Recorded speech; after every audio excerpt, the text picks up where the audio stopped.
Michiko and Hatchin, episode 18, The Fool's Ballistic Samba.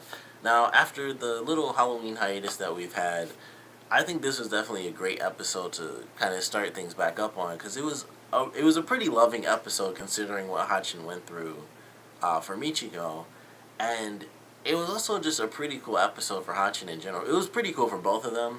I really liked the beginning when they're going through and they got like the fake IDs. And the guy's like, oh, like 100-year-old man. He's like, and then they cut straight to like the siren going off and them, taking off and everything.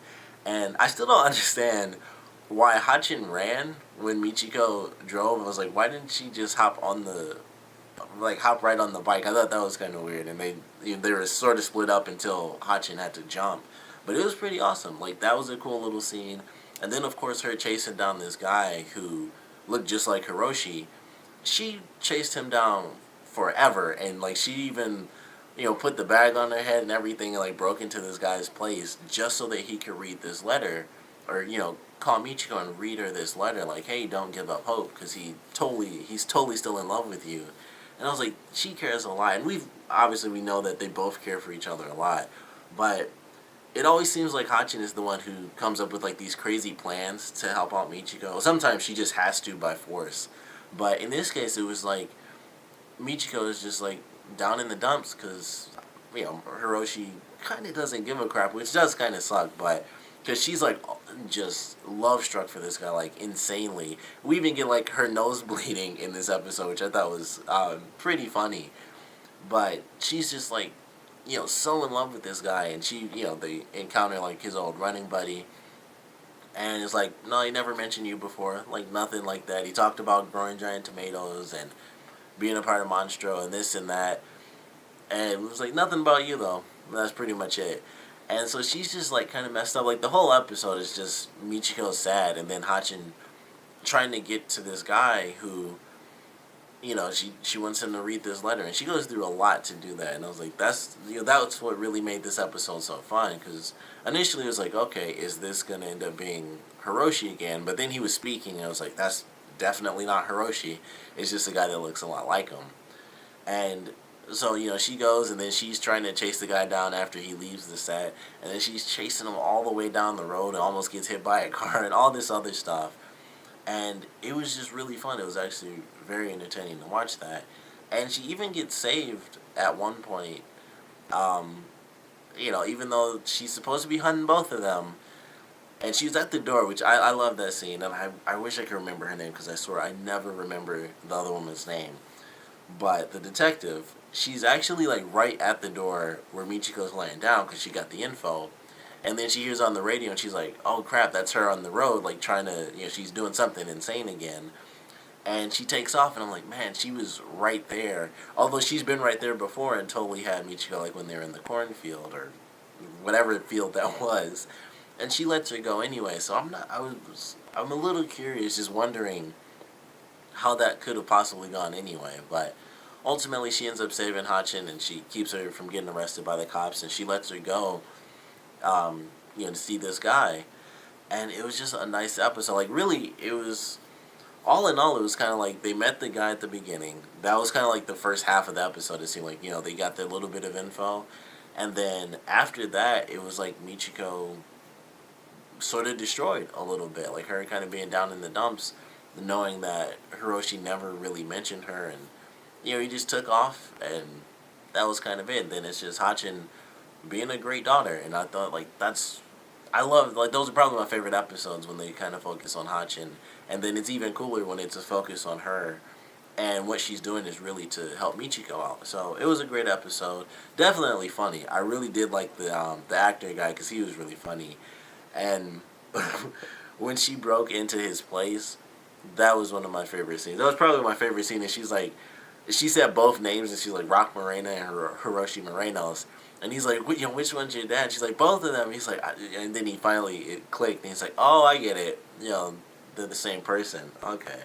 And I was like, that was just a funny scene. They were going back and forth. And then she was like, do you recognize this face? And he's like, you were in the bag, right? So all of that stuff was nice and funny. And also the fact that she did something so insane. That was like Michiko level crazy, when she actually broke into this guy's apartment. And she's just like bashing this chair on this window, just destroys the whole thing. And then it all kind of works out. He picks up the phone, he calls Michiko, and she gets really happy at the end. And he's like, come on, Samba time. And then they just dance, and it's like, I have a feeling that we're going to end up leaving this town tomorrow. And it's just a silly, like a fun, crazy little ending. I was like, this was a really awesome episode. And I really enjoyed it. Hatchin Hatchin seemed like she was actually taller in this episode, too. So I don't know if I finally noticed that she's actually been growing throughout the show, which makes sense because it has been months. Within the show, it's actually been months.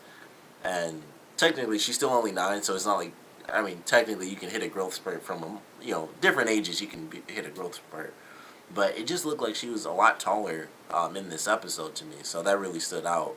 I love I don't know where she got that from, but she had black leather jacket and the black pants. It was sort of a more grown-up look as well. It was kind of like she was like a biker almost, and so it was like that's kind of cool. And she, of course, she had the red shirt underneath, and that for some reason the black and red always makes me think of bikers because it just does. But it was kind of cool, and it was sort of a more adult episode for her character. Like her, she didn't really say much. Like once they got busted, Michiko's like run, and she took off, and then she dodges a little bullet at the last second when they're driving into the city, and then everything she does for Michiko was just really good. And it was very mature of her, and very tough. Especially the whole chasing the car down thing. She was out of breath, and she's like, I can't give this up. I have to get him to call her and kind of make her feel better. And it was just a really good episode. I certainly loved it. I'm looking forward to the next one. Odds are they are going to be moving on to the next city, whatever wherever that ends up being. But they're getting closer and closer. Something I did notice that changed from when they went to the place where Hiroshi was actually growing the tomatoes.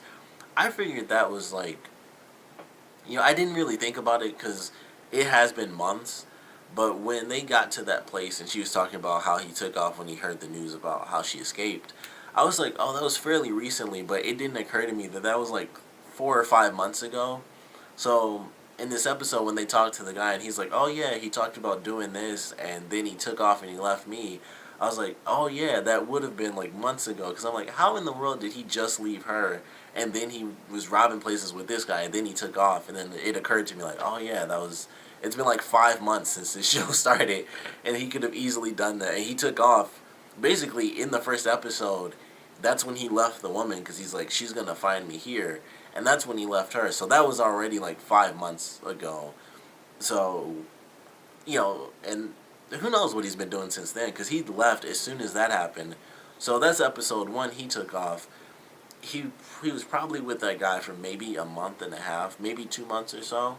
And then he totally, gypped that guy, which kind of sucked. But it seemed like he gave him his money back at the end. He had some change in there, so I guess he started to feel bad, maybe, or something like that. But he had a letter at the end, and that's probably how they're going to end up finding out where he's at. It might not even show up in the next episode. They might just end up being in the next city, because this show doesn't tend to connect the episodes that way. It'll just be like, yeah, good thing we got that letter from him. And then they'll be in the next city by the next episode already. So, looking forward to that, because I feel like they wouldn't have shown that if that wasn't going to end up being their lead. But at the same time, that could have just been a lead that they missed. So, going to have to wait and see. But I certainly enjoyed this episode. Of course, I want to know what you guys thought about it. So, please comment below. Let me know your favorite parts, your least favorite parts. And we've had a couple of episodes now where Hatchin is kind of, taking the reins on herself. And there are some episodes like the circus stuff where it really was, Hatchin only. So I want to know your favorite Hatchin-focused episode. We've had quite a few. All of them, I think, have been really good. Whenever it seems to solely focus on Hatchin, or at least, half the episode is about Hatchin, it just seems to be, really amazing. Because it's this young girl, and I guess that's why it's so entertaining. Because we have Michiko, who's just, super hardcore, and she'll punch and kick everybody. But then we have this young girl who, she's growing up through the series, and so it's really fun to see her take on these crazy tasks.